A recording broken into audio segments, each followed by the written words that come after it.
Good morning, Lucy. Is now a good time to talk? Hey, Betty. Good morning. Sure thing. What's up? It's about Frank. Has he been busy lately or something? I wouldn't say so. He's home from work at the same time as always.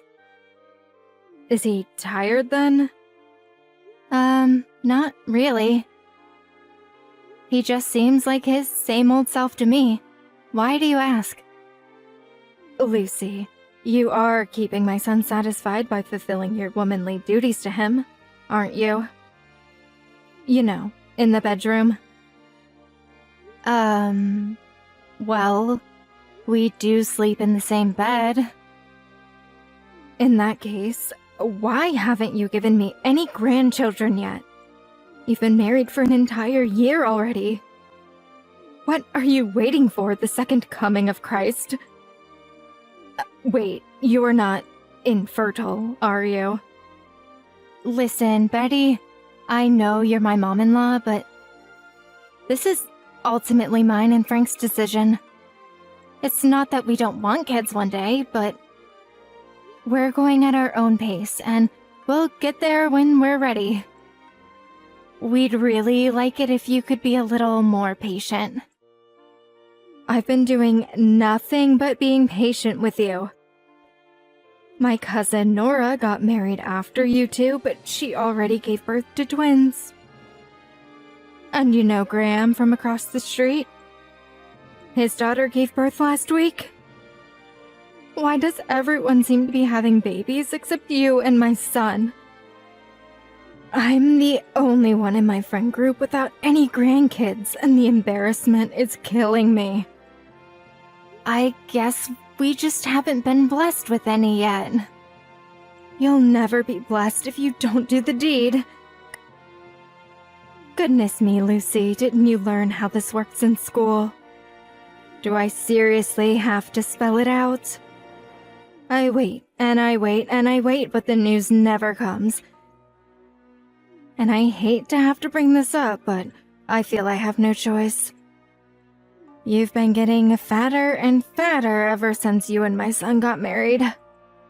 Don't you think your blubbery rolls might have something to do with him not wanting to go near you anymore? This is a very delicate issue. And I understand how you feel, Betty. Really, I do. We are thinking about it, we just haven't made our minds up yet. We'd really appreciate if you could give us some more time. I know it's delicate, dear. Do you think I enjoy talking about this? The reason I brought it up is precisely because I have been waiting, but you've made no progress. Be honest, are you infertile? How is it possible that you can't be pregnant after an entire year of marriage? There must be something going on. I get checked at my gynecologist every year. He says everything's in working order. I wonder, could it really be? I just can't believe you haven't given me any grandchildren yet. Me and Frank would love to have kids one day. Believe me, Betty. It's something we've always talked about. But it's also not a decision to be taken lightly. So with all due respect, please understand that and let us decide at our own pace. Would it really kill you to say, okay, we'll do our best? You can see how worried I am. Put an old dear's mind at rest, why don't ya? Of course we plan on doing our best. Plan on? Pfft. Don't forget your position in this family, young lady. You're a stay-at-home housewife. I work part-time. What as? A part-time stay-at-home housewife? I can't think of a better way to describe you, actually. How is it that you hardly ever have to work, and yet you still can't even fulfill your basic responsibilities as a woman? Back in my day, women got divorced on the spot if they showed any resistance to being a mother. The world's gone to the dogs, I tell ya. It's time you knew your place, young lady. Understood. Don't worry, I'll be passing the message on to my son. I'll have you eating for two before you know what's hit you. What's a baker without any buns in the oven? Get to work. Hey, Betty. The peaches just arrived. Thanks a bunch. I'm glad to hear they made it safely. I went out of my way to have them sent over from the most respected peach farmer in America. They cost more than $10 each. Wow, these are some luxurious peaches. I didn't even know they got that expensive. We're really grateful. Thank you. Frank loves peaches. He'll be over the moon when he sees them. Make sure you eat your fill, too. I'm looking forward to hearing all about what you think of them. Betty, I'm really sorry, but I'm allergic to peaches. Always have been. I can't eat these. Uh-huh. Really? I didn't know that. Yep, but that doesn't mean I'm any less grateful. It really means a lot that you went out of your way to send us something so special. Frank can have my half, and I just know he's gonna love them. But they really are the most exquisite peaches you'll ever have the privilege of eating. Would it really hurt you to try one? Go on, just take a teeny-weeny little bite. Sorry, but I really can't. My allergy is pretty severe. Even just one bite would have me break out in rashes all over my body. Don't be silly, that's probably only from eating cheap, low-quality peaches. There's no way you've eaten anything this high quality before. Luxury could never be bad for you. Go on, just take a little bite. Anyway, even if you did have a reaction, what's the harm in a little rash? I bet you've never collapsed or gone into shock, have you? Well, I've never had anything that extreme, but aside from the hive-like rashes that break out all over my body, I also get super itchy. I haven't had an outbreak since I was a kid, but they're so uncomfortable. I remember the feeling like it was yesterday. Oh, stop being such a drama queen, you'll be fine. You're missing out on the chance of a lifetime if you don't try one. They're the sweetest, most succulent, most exquisite peaches you'll ever sink your teeth into. You absolutely have to try them. I appreciate the sentiment, but I'm sorry, I just can't. The thought alone scares me. I'm gonna have to pass. I see how it is. It's very clear how much I want you to try one, but you're dead set on refusing me, aren't you? To think you won't even take a little bite. You know, Lucy, it's considered good manners to eat things given to you by your superiors, even if they're things you don't like. They say your boss came into work with some cakes she made. I bet you'd eat one even if you didn't really like the look of them out of politeness, wouldn't you? Which only makes your refusal of my supreme kindness and boundless generosity even more despicable. I am your mother-in-law, young lady. This isn't about me not liking peaches. It's about me being severely allergic and coming out in whole body rashes when I eat them. That said, no, I wouldn't. I'm not gonna eat something I don't want to eat just because the person who gave me it happens to be above me on the social ladder, professionally or otherwise. You have an answer for everything, don't you? You think you're so clever. Is defying me a hobby of yours? Are you going out of your way to annoy me as much as possible? No, I'm really not. Oh, and that's not all. I have a bone to pick with you, young lady. My son told me off for what I said to you about getting pregnant. He told me I had no right to say any of that to you. I bet you were straight off filling his head with lies, painting me as some domineering authoritarian. All I was doing was trying to provide some gentle encouragement because you two are clearly not capable of delivering the goods yourselves. I just told him what you said to me. You didn't have to go and do that. The idea was that you were supposed to do what needed to be done to get his juices flowing so he'd be in the mood to make babies, you simpleton.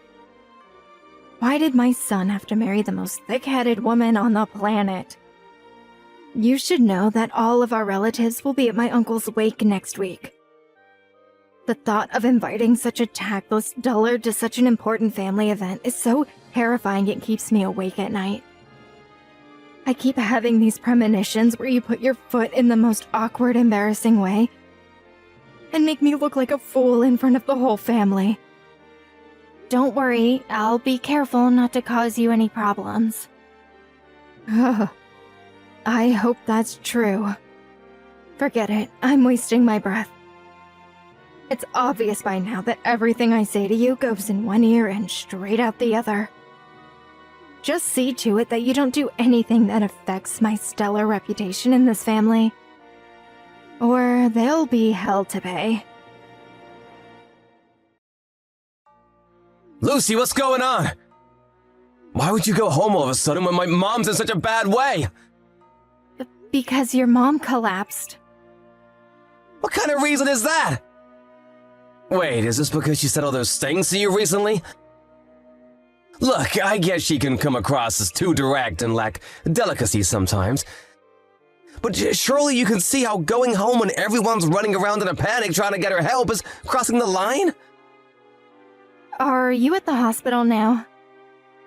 Yeah, she's receiving treatment as we speak. They still don't know what caused it, though.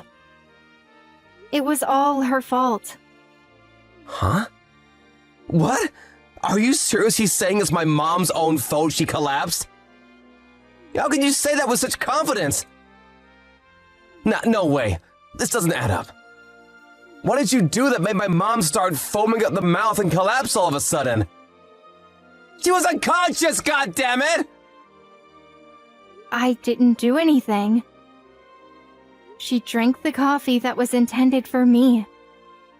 There must have been washing detergent or something else not meant for human consumption in it. What? That coffee was meant as a malicious prank to embarrass me in front of the entire family. I noticed the weirdest smell just as I went to drink it. So I swapped it for her coffee while she wasn't looking. That's when she started foaming at the mouth and collapsed, right? I'm well within my rights to be pissed off when someone tries to poison me, Frank. I'm lucky I noticed it before she got her way.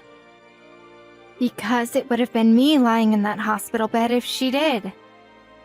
Is this for real? Yes. I can prove it. So I know there's a chance you won't believe me. But that coffee was originally meant for me. I'm sorry.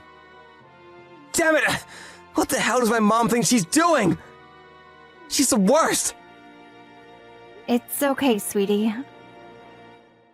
I'm sorry for hightailing it out of the house without explaining what happened. I should have spoken to you, but I was so mad I could barely contain myself. But I've been putting up with her harassment for so long now. This was the straw that broke the camel's back. I can't forgive her this time. When you say harassment, do you mean stuff other than pestering you about grandkids? Remember that box of peaches she sent us the other day? Yeah, you couldn't eat them because you're allergic, right? Here's the thing. Your mom knows full well I'm allergic to peaches. I remember telling her about it after we just got married. Now I might be able to entertain the idea she'd forgotten about it. If she hadn't seemed super curious and kept asking me all sorts of questions about how bad it was back then. Well, seriously? Still, though, it was over a year ago. Don't you think there's even a small chance she forgot? Maybe, just maybe I would if this was the first time she'd done it. But a few months back, she sent us that box of souvenirs full of candy with peach extract in it. I don't know exactly which part of the peach it is that gives me the reaction, so I play it safe by avoiding all of it. But it seems like she's sending everything she possibly can to try and make me have a flare-up. I told her back then I can't eat stuff with peach in it, so it's impossible for me to believe it's a coincidence. Oh my god, I'm so sorry, Lucy. I should never have gone through any of this. I had no idea at all. To think this was going on under my nose this whole time. Gah! Don't apologize, Frank. I'm at fault here too. I should have told you. It's just that I didn't want to rock the boat with her being your mom and all, so I figured it'd be best to keep my head down. I know that was stupid now. Keeping it all bottled up inside did nothing but stress me out. I'm sorry to say this, but there's no hope of me ever getting on with your mom. Me and her are done. Don't apologize, babe. But my mom's the one in the wrong here. She should have never treated you like she did. I'm amazed you managed to tolerate her for so long. I mean, Jesus! She even went as far as trying to poison you. Who knows what could have happened if that went wrong? You could have died for all she knew. Who the hell puts washing detergent in someone's coffee? She deserves everything that happens to her. Thank you so much for believing me, Frank. But what should I do? It just dawned on me that she might try saying it was me who put the washing detergent in her drink. Don't worry about that. I'm gonna have the coffee pot tested by a professional. I'll also let the rest of the family know what's going on in advance, so no one believes her lies if she starts pointing the finger. I'm so sorry I doubted you, babe, even if it was just for a second. You don't have a thing to worry about now, because I got your back. I'm gonna protect you no matter what. Lucy, are you there? It'll finally be time for me to leave the hospital tomorrow. But you haven't been to visit me a single time. My son's just as bad. He's ignoring all my messages for some reason. Care to explain yourselves? Hey, Betty, I decided I want nothing more to do with you. Frank feels the same way. That's why I need you to refrain from messaging me like this from now on. Thanks. Uh-huh. What are you talking about? You really are a floundering disappointment of a daughter-in-law. How can you both be so cold towards me at a time like this? I'm weak enough as it is without my own family turning against me. Where's my sympathy? Sympathy for what? It's your fault you collapsed in the first place. What on earth could possibly make you say that? I've never heard anything so ridiculous. The doctors told me why I collapsed. They said it was because there was a foreign substance in my coffee. So please think before you open your mouth, darling. You'll only keep embarrassing yourself if you don't. I'll never be able to acknowledge you as my son's wife if you keep acting like such a moron. I tell you what, why don't you just do us all a favor and divorce him right now? Give it a break, Mom! Uh-huh. It's Frank. I'm with Lucy. I saw all your messages. Frank, why haven't you been replying to me lately? I'm so lonely. You should be grateful I even brought your purse and insurance card to the hospital. Frank, please. Why is Lucy always so cold towards me? This has been her attitude ever since you two got married. I think she might be infertile too. Don't you think it's time you started thinking seriously about your future, sweetie?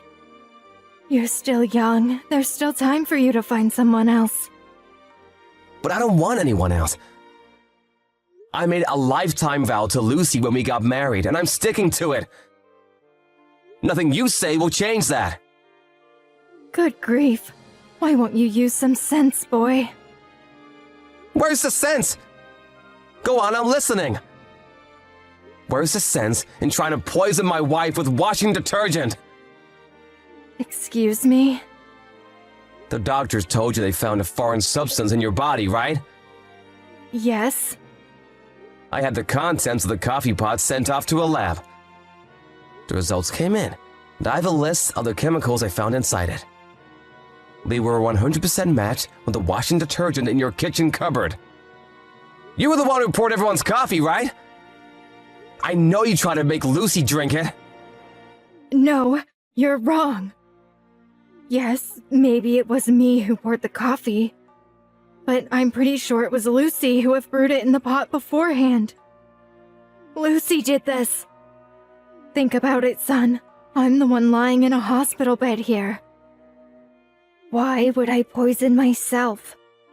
I know it might be hard to accept, but your wife is the only person who could be behind this. I asked all of our relatives who came to the wake, and luckily there were several witnesses. When Lucy got up to go and brew the coffee, you stopped her and insisted you'd do it instead. Really? I'm certain that's not how it happened. Are you sure these witnesses of yours don't just have bad memories? You kept forcing Lucy to do chores that day, didn't you? She was visibly exhausted, but you just demanded more of her. One of our relatives felt bad for her and offered to help. But you told him to sit down and relax because Lucy would be taking care of everything around the house for the day. That's why they thought it was weird when you made an exception to go out of your way to stop her brewing the coffee and insisted on doing it yourself. You should know that there were several witnesses. Even if, for argument's sake, all that were true, why would I poison myself by drinking my own washing detergent-laced coffee? I collapsed while foaming at the mouth, for crying out loud. That's because Lucy noticed you're up to something and swapped your cups while you weren't looking. She did what? Still, she wouldn't have guessed in a million years you're trying to poison her with freaking washing detergent. No matter how you look at it, this is 100% your fault, and you got what you deserved. I don't think you need me to tell you how dangerous what you did was after you collapsed and got put in hospital. But you don't know how Lucy would have reacted to that stuff. You could have killed my wife for all you knew. We'll be well within our rights to report you to the cops. Frank, please hold on a second. Hear me out, okay? I only wanted to give her a little fright, that was all. You finally admitted then. I'm sorry. That's not me you should be apologizing to. Besides, no amount of apologizing will take back what you did. We'll never forgive you for as long as we live. Please, darling, I said I'm sorry. I never thought it would turn into such a big drama. What else was I supposed to do? That girl never listens to a word I say. I was just trying to instill some discipline in her is all. Just be quiet. There's no excuse for what you did. You disgust me. I never want to see you again. I'm grateful for you raising me, but you need to leave us alone from now on. You can keep my inheritance. I don't want it. Frank, please wait. I'm begging you, please forgive me. I'm so sorry. I was full of regret over what I did when I woke up in this hospital bed. Frank's driving now. He can't reply anymore. Lucy? Driving, are you outside? Yep, we just went to collect the results on the coffee pot contents from the lab. Do you think maybe there's a chance you could come and see me at the hospital on your way back? I want to apologize to you in person. Please stop saying you never want to see me again. You have no idea how much it hurts. We wouldn't come to the hospital if you paid us. Lucy, please. I'm so sorry. I mean it. I've never been this sorry about anything in my life. I've always known you don't like me. You did nothing but send us food you know I can't eat ever since we got married. You say the nastiest, most hurtful things to me when Frank's not around. Anyone else would have probably ended the relationship then and there. But for some reason, I thought it was possible for us to get along somehow. And I thought that if I just stuck at it, things would work out in the end. My Frank's been spending all his time with you ever since you got married. You stole my son away from me. I've been so lonely. The only reason I urged you to have children so passionately was because being surrounded by so many happy families made me feel so acutely aware of how the clock's always ticking. And I didn't want you to wait until it was too late. But I realize that was wrong now. I'll never overstep my bounds again. I'll acknowledge you as my daughter-in-law. I'd rather you didn't. We're breaking off all ties with you. No, please. Don't even say things like that. I'm so sorry. If you were really sorry, you wouldn't be pestering us to come and visit you in the hospital. The only reason you were being so cocky was because you had no idea we knew about your little washing detergent stunt. We can't associate with someone who thinks like you. You're dangerous. Lucy, please, will you find it in your heart to forgive me? I'm ready to turn over a new leaf. I'll be extra kind to you from now on. Oh, that's funny. Let's face it, Betty. This conversation is pointless. How about you do the human race a favor by crawling under a rock, where you can never bother anyone again? We never saw Betty again after that. But not knowing when to give up, she tried spreading lies about me being the culprit behind her poisoning amongst the family when she got discharged from the hospital. Thankfully, since Frank saw it coming and prepared them all in advance, it backfired miserably and she became the target of a torrent of ruthless criticism. She became completely alienated, and now she's living out her retirement in loneliness and isolation. Between the shock of being disowned by her beloved son and her entire family finding out that she tried poisoning me with washing detergent, her spirit was broken, and she stopped leaving the house almost entirely. She was sighted by a neighbor who also happens to be my friend lately. Apparently, she looked like she'd aged about 10 years since she last saw her. And she looked so run down and worn out by life that my friend wasn't even sure it was her at first. Even still, I don't feel an ounce of sympathy for her. She really did deserve everything that happened to her. We moved far, far away just to make extra sure we'd never see the mother-in-law from hell again. And we're currently enjoying life in the new house we bought. Half a year after she collapsed, I finally fell pregnant. And now we're making preparations for our son to be born. We didn't tell her back when she was sticking her nose in because we didn't feel like it was her business. But the truth is, we've been trying for a baby for a very long time. And we're overjoyed now we finally have one on the way. I just know that if she was still in our lives, I'd never hear the end of the correct way to be pregnant or the correct way to raise a baby boy. It wasn't plain sailing, and we rode out our fair share of rough seas to get here.